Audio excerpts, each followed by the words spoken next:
Assalamu alaikum wapendwa wangu. Karibu katika makala maalum kuhusu Eid al-Fitr. Eid al-Fitr ni mojawapo ya sikukuu kubwa za Kiislamu inayoadhimishwa na Waislamu duniani kote. Sikukuu hii huja baada ya kumalizika kwa mwezi mtukufu wa Ramadhani, ambapo Waislamu hufunga mchana kwa siku 29 au 30 kama sehemu ya ibada ya kujitakasa kiroho. Eid al-Fitr ni siku ya shukrani, furaha na mshikamano wa kijamii. Neno Eid ina maana ya sikukuu na Fitri linahusiana na kuvunja saumu. Kwa hivyo, Eid al-Fitr inamaanisha sikukuu ya kuvunja saumu. Sikukuu hii ilianzishwa na Mtume Muhammad na imekuwa ikisherehekewa tangu enzi za Uislamu wa mwanzo. Ni fursa ya kusherehekea baraka za mwezi wa Ramadhani na kuonyesha mshikamano miongoni mwa Waislamu. Ibada na matendo muhimu ya Eid al-Fitr ni kama vile swala ya Eid. Siku ya sherehe huanza kwa kuswali swala ya Eid, ambayo huswaliwa asubuhi katika viwanja vya wazi au misikitini.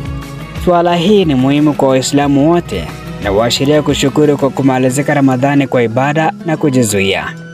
Vilevile kuna zaka ya fitri.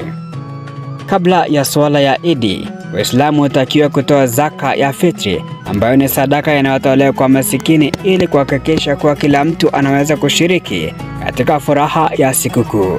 Hii pia ni njia ya kujitakasa kutokana na makosa yoyote yaliyofanyika wakati wa kufunga.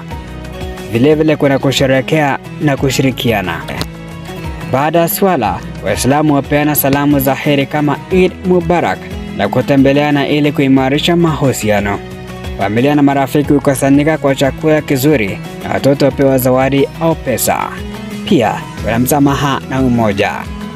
Eid al-Fitr ni wakati wa kusameheana na kuimarisha uhusiano wa kijamii.